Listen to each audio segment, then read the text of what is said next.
ਸਵਾਗਤ ਹੈ ਜੀ ਤੁਹਾਡਾ IQ ਐਜੂਕੇਸ਼ਨ ਚੈਨਲ 'ਤੇ।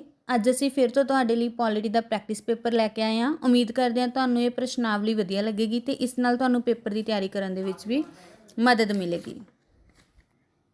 ਸ਼ੁਰੂ ਕਰਦੇ ਹਾਂ ਜੀ ਪਹਿਲੇ ਕੁਐਸਚਨ ਤੋਂ। ਭਾਰਤ ਸੰਸਦ ਦੀ ਕਾਰਜ ਪ੍ਰਣਾਲੀ ਦੇ ਨਮੂਨੇ ਕਿਸ ਦੇਸ਼ ਤੋਂ ਲਏ ਗਿਆ? ਤਾਂ ਇਹ ਇੰਗਲੈਂਡ ਤੋਂ ਲਏ ਗਿਆ।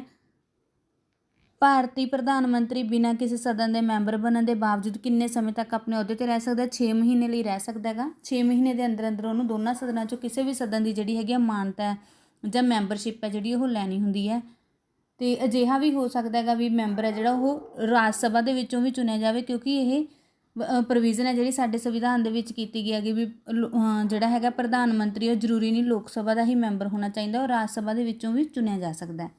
ਭਾਰਤੀ ਯੋਜਨਾ ਆਯੋਗ ਦਾ ਪਾਦੇਨ ਅਧਿਕਾਰੀ ਹੁੰਦਾ ਗਾ ਤਾਂ ਇਹ PM ਹੁੰਦਾ। ਪ੍ਰਧਾਨ ਮੰਤਰੀ ਯੋਜਨਾ ਆਯੋਗ ਨੂੰ ਜਿਹੜਾ ਹੈਗਾ ਹੁਣ ਨੀਤੀ ਆਯੋਗ ਦੇ ਵਿੱਚ ਵੀ ਮਰਜ ਕਰ ਦਿੱਤਾ ਗਿਆ। ਦੇਸ਼ ਦਾ ਸੁਪਰੀਮ ਕਮਾਂਡਰ ਕੌਣ ਹੁੰਦਾ? ਰਾਸ਼ਟਰਪਤੀ। ਭਾਰਤ ਦੀ ਕਿਹੜੀ ਕਮੇਟੀ ਵਿੱਚ ਸੰਸਦ ਦੀ ਕਿਹੜੀ ਕਮੇਟੀ ਵਿੱਚ ਸਿਰਫ ਲੋਕ ਸਭਾ ਦੇ ਹੀ ਮੈਂਬਰ ਲਏ ਜਾਂਦੇ ਨੇ? ਤਾਂ ਐਸਟੀਮੇਟ ਕਮੇਟੀ ਹੁੰਦੀ ਹੈ ਜੀ, ਜਿਹਦੇ ਵਿੱਚ ਸਿਰਫ ਅਤੇ ਸਿਰਫ ਲੋਕ ਸਭਾ ਦੇ ਮੈਂਬਰ ਹੈ ਪਾਰਟੀਸਪੇਟ ਕਰਦੇ ਨੇ। ਨੈਕਸਟ ਕੁਐਸਚਨ ਹੈ, ਸੰਸਦ ਵਿੱਚ ਕੋਰਮ ਲਈ ਘੱਟੋ ਘੱਟ ਕਿੰਨੇ ਮੈਂਬਰ ਹੋਣੇ ਚਾਹੀਦੇ? ਤਾਂ 1/10 ਮੈਂਬਰ ਦਾ ਹੋਣਾ ਜਿਹੜਾ ਹੈਗਾ ਬਹੁਤ ਜ਼ਰੂਰੀ ਹੁੰਦਾ। ਕੇਂਦਰ ਸ਼ਾਸਿਤ ਪ੍ਰਦੇਸ਼ਾਂ ਦੇ ਲਈ ਪ੍ਰਸ਼ਾਸਕਾਂ ਦੀ ਨਿਯੁਕਤੀ ਕੌਣ ਕਰਦਾ? ਤਾਂ ਰਾਸ਼ਟਰਪਤੀ ਕਰਦਾ। ਸੇਮ ਕੁਐਸਚਨ ਹੀ ਅਗਲਾ ਜੀ, ਇਹਦੀ ਆਪਸ਼ਨ ਵੀ ਕੀ ਹੈ? ਰਾਸ਼ਟਰਪਤੀ। ਭਾਰਤ ਦੀ ਸੰਵਿਧਾਨ ਸਭਾ ਦਾ ਗਠਨ ਦਾ ਅਧਿਕਾਰ ਕੈਬਨਿਟ ਮਿਸ਼ਨ ਪਲਾਨ ਸੀ, ਜਿਹੜਾ ਕਿ 1946 ਦੇ ਵਿੱਚ ਭਾਰਤ ਬੁਲਾਇਆ ਗਿਆ ਸੀ, ਜਿਹਦੇ ਵਿੱਚ 3 ਜਿਹੜੇ ਹੈਗੇ ਮਿਨਿਸਟਰ ਹੈ ਜਿਹੜੇ ਬ੍ਰਿਟਿਸ਼ਰਜ਼ ਹੈ ਉਹ ਆਉਂਦੇ ਨੇ ਅਤੇ ਇੱਕ ਸਰਵੇ ਕਰਦੇ ਨੇ, ਜਿਨ੍ਹਾਂ ਦੇ ਨਾਮ ਹੈਗੇ ਪੈਥਿਕ ਲਾਰੈਂਸ, ਸਰ ਅਲੈਗਜ਼ੈਂਡਰ ਅਤੇ ਸਰ ਜਿਹੜੇ ਹੈਗੇ ਆ ਸਟੈਫਰਡ ਕ੍ਰਿਪਸ। ਤਾਂ ਇਹ ਤਿੰਨੇ ਜਿਹੜੇ ਹੈਗੇ ਮਿਲ ਕੇ ਇੱਕ ਸਰਵੇ ਕਰਦੇ ਆ। ਸਰਵੇ ਦਾ ਨਤੀਜਾ ਇਹ ਨਿਕਲਦਾ ਕਿ ਸਾਨੂੰ ਸੰਵਿਧਾਨ ਬਣਾਉਣ ਦਾ ਜਿਹੜਾ ਹੈਗਾ ਅਧਿਕਾਰ ਹੈ ਜਿਹੜਾ ਉਹ ਮਿਲ ਜਾਂਦਾ। ਨੈਕਸਟ ਕੁਐਸਚਨ ਹੈ,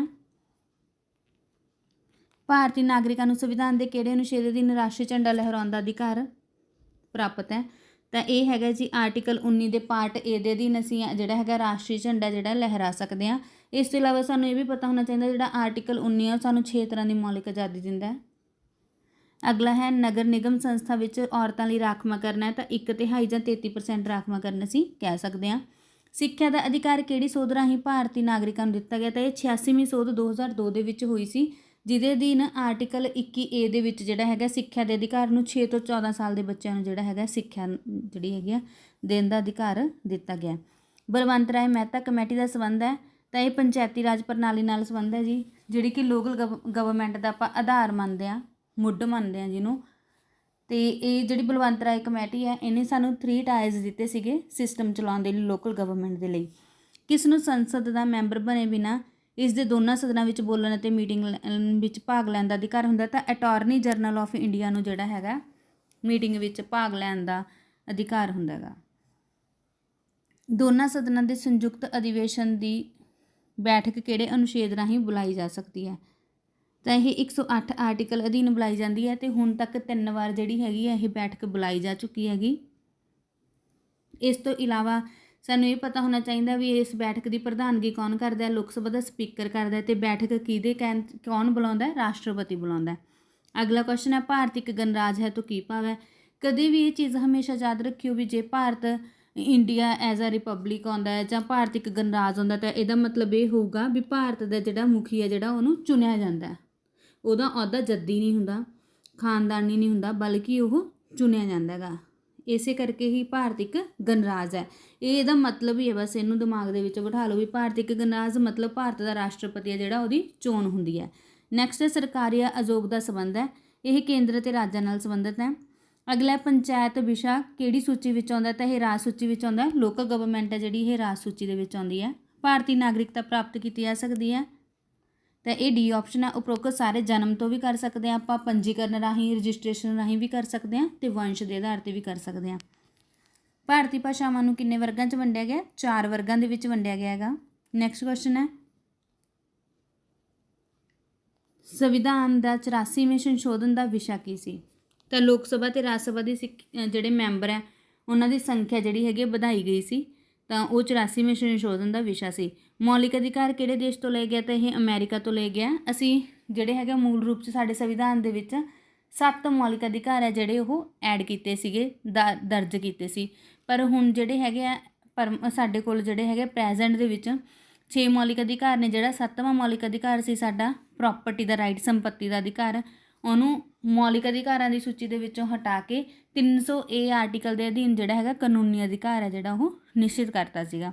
ਲੋਕ ਸਭਾ ਦੇ ਵਧੇਰੇ ਮੈਂਬਰ ਕਿਹੜੇ ਰਾਜ ਤੋਂ ਚੁਣੇ ਜਾਂਦੇ ਨੇ? ਤਾਂ ਉੱਤਰ ਪ੍ਰਦੇਸ਼ ਤੋਂ ਚੁਣੇ ਜਾਂਦੇ ਆ। ਲੋਕ ਸਭਾ ਦੇ ਵੀ ਰਾਜ ਸਭਾ ਦੇ ਵੀ ਵੱਧ ਤੋਂ ਵੱਧ ਮੈਂਬਰ ਕਿੱਥੋਂ ਹੁੰਦੇ ਨੇਗੇ? ਉੱਤਰ ਪ੍ਰਦੇਸ਼ ਤੋਂ ਹੁੰਦੇ ਨੇ। ਮੌਲਿਕ ਅਧਿਕਾਰ ਸੰਵਿਧਾਨ ਦੇ ਕਿਹੜੇ ਭਾਗ 'ਚ ਹੈ? ਤਾਂ ਭਾਗ 3 12 ਤੋਂ 35 ਆਰਟੀਕਲ। EVM ਮਸ਼ੀਨਾਂ ਦਾ ਭਾਰਤੀ ਚੋਣਾਂ ਵਿੱਚ ਸਭ ਤੋਂ ਪਹਿਲਾਂ ਪ੍ਰਯੋਗ ਹੋਇਆ ਤਾਂ 1998 ਦੇ ਵਿੱਚ ਹੋਇਆ ਸੀ। 2 ਵਾਰ ਭਾਰਤ ਦੇ ਪ੍ਰਧਾਨ ਮੰਤਰੀ ਬਣੇ ਉਪਰੋਕਤ ਸਾਰੇ। ਜਵਾਹਰ ਲਾਲ ਨਹਿਰੂ 16 ਸਾਲ ਤੱਕ ਜਿਹੜੇ ਹੈਗੇ ਭਾਰਤ ਦੇ ਪ੍ਰਧਾਨ ਮੰਤਰੀ ਰਹੇ। ਇੰਦਰਾ ਗਾਂਧੀ 14 ਸਾਲ ਤੇ ਡਾਕਟਰ ਮਨਮੋਹਨ ਸਿੰਘ 10 ਸਾਲ ਜਿਹੜੇ ਹੈਗੇ ਆ ਭਾਰਤ ਦੇ ਪ੍ਰਧਾਨ ਮੰਤਰੀ ਰਹੇ ਆ। ਤਾਂ ਆਪਾਂ ਉਪਰੋਕਤ ਸਾਰੇ ਹੀ ਹੈ ਜਿਹੜੀ ਆਪਣੀ ਆਪਸ਼ਨ ਹੈ ਸਹੀ ਹੈ।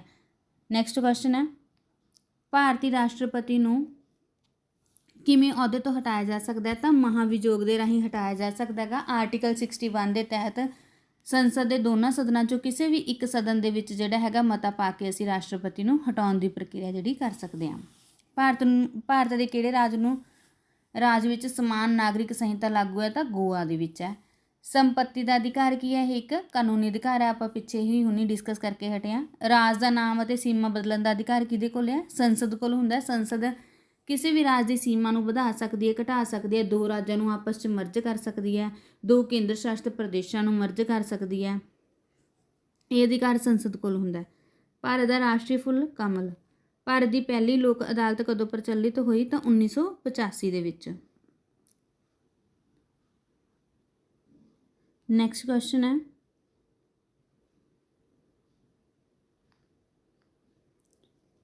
ਸੈਸ਼ਨ ਜੱਜਾਂ ਦੀ ਨਿਯੁਕਤੀ ਕੌਣ ਕਰਦਾ ਹੈ? ਤਾਂ ਰਾਜਪਾਲ ਹੈ ਜਿਹੜਾ ਸੈਸ਼ਨ ਜੱਜਾਂ ਦੀ ਨਿਯੁਕਤੀ ਕਰਦਾ ਹੈ। ਭਾਰਤੀ ਸੰਵਿਧਾਨ 'ਚ ਹਿੰਦੀ ਨੂੰ ਕਿਹੜਾ ਦਰਜਾ ਦਿੱਤਾ? ਅਫੀਸ਼ੀਅਲ ਲੈਂਗੁਏਜ ਦਾ ਤੇ ਰਾਜ ਭਾਸ਼ਾ ਦਾ ਦਰਜਾ ਜਿਹੜਾ ਦਿੱਤਾ ਗਿਆ। ਰਾਜ ਸਭਾ ਨੂੰ ਭੰਗ ਕਰਨ ਦਾ ਅਧਿਕਾਰ ਕਿਸ ਨੂੰ ਪ੍ਰਾਪਤ ਹੈ? ਤਾਂ ਕਿਸੇ ਨੂੰ ਵੀ ਨਹੀਂ, ਕਿਉਂਕਿ ਰਾਜ ਸਭਾ ਇੱਕ ਪਰਮਾਨੈਂਟ ਹਾਊਸ ਹੈ ਜਿਹਨੂੰ ਕਦੇ ਵੀ ਭੰਗ ਨਹੀਂ ਕੀਤਾ ਜਾ ਸਕਦਾ। ਇਹਦਾ ਕਾਰਜਕਾਲ 6 ਸਾਲ ਹੁੰਦਾ। ਹਰ 2 ਸਾਲਾਂ ਬਾਅਦ ਇਹਦੀ 1/3 ਮੈਂਬਰ ਹੈ ਜਿਹੜੇ ਉਹ ਰਿਟਾਇਰ ਹੁੰਦੇ ਨੇ। ਭਾਰਤੀ ਸੰਸਦ ਕਿਵੇਂ ਬਣੀ ਹੈ? ਤਾਂ ਭਾਰਤੀ ਸੰਸਦ ਲੋਕ ਸਭਾ, ਰਾਜ ਸਭਾ ਅਤੇ ਰਾਸ਼ਟਰਪਤੀ ਦੁਆਰਾ ਬਣੀ ਹੈ, ਕਿਉਂਕਿ ਇਹ ਤਿੰਨੇ ਹੀ ਹੈ ਜਿਹੜੇ ਸੰਸਦ ਦੇ ਅੰਗ ਨੇ। ਇਹਨਾਂ ਦੇ ਵਿੱਚੋਂ ਇੱਕ ਅੰਗ ਦੇ ਬਿਨਾਂ ਵੀ ਅਸੀਂ ਸੰਸਦ ਨੂੰ ਜਿਹੜਾ ਹੈਗਾ ਸੰਪੂਰਨ ਨਹੀਂ ਕਹਿ ਸਕਦੇ। ਸੂਚਨਾ ਦਾ ਅਧਿਕਾਰ ਕਾਨੂੰਨ ਕਦੋਂ ਲਾਗੂ ਕੀਤਾ ਗਿਆ? 2005 ਦੇ ਵਿੱਚ। ਤੇ ਸਭ ਤੋਂ ਪਹਿਲਾਂ ਇਹਨੂੰ ਜਿਹੜਾ ਹੈਗਾ ਮਾਨਤਾ ਦੇਣ ਵਾਲਾ ਤੇ ਲਾਗੂ ਕਰਨ ਵਾਲਾ ਜਿਹੜੀ ਸਟੇਟ ਹੈ ਸਾਡੀ ਉਹ ਹੈਗੀ ਹੈ ਰਾਜਸਥਾਨ। ਸਿੱਖਿਆ ਦਾ ਅਧਿਕਾਰ ਕਾਨੂੰਨ ਕਦੋਂ ਲਾਗੂ ਕੀਤਾ ਗਿਆ? 2009 ਦੇ ਵਿੱਚ।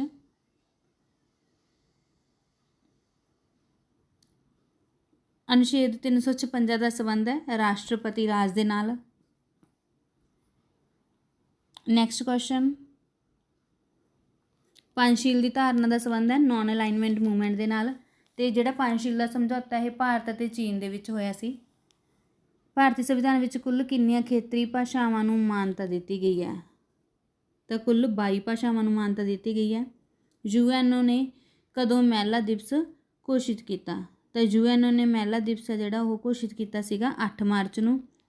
ਭਾਰਤ ਦੇ ਕਿੰਨੇ ਰਾਜਾਂ ਵਿੱਚ ਵਿਧਾਨ ਪਰਿਸ਼ਦਾਂ ਦਾ ਗਠਨ ਕੀਤਾ ਗਿਆ ਹੈਗਾ? ਤਾਂ ਭਾਰਤ ਦੇ 6 ਰਾਜਾਂ ਦੇ ਵਿੱਚ ਵਿਧਾਨ ਪਰਿਸ਼ਦਾਂ ਦਾ ਗਠਨ ਕੀਤਾ ਗਿਆ ਹੈਗਾ। ਭਾਵੇਂ ਕਿ 6 ਰਾਜਾਂ ਦੇ ਵਿੱਚ ਰਾਜ ਵਿਧਾਨ ਸਭਾ ਦੇ 2 ਅੰਗ ਨੇਗੇ, ਇੱਕ ਹੈਗਾ ਗਾ ਰਾਜ ਵਿਧਾਨ ਸਭਾ ਤੇ ਇੱਕ ਹੈਗੀ ਰਾਜ ਵਿਧਾਨ ਪਰਿਸ਼ਦ। ਨੈਕਸਟ ਕੁਐਸਚਨ ਹੈ, ਮੁੱਢਲੇ ਸੰਵਿਧਾਨ ਵਿੱਚ ਕਿੰਨੀਆਂ ਖੇਤਰੀ ਭਾਸ਼ਾਵਾਂ ਨੂੰ ਮਾਨਤਾ ਦਿੱਤੀ ਗਈ ਹੈ?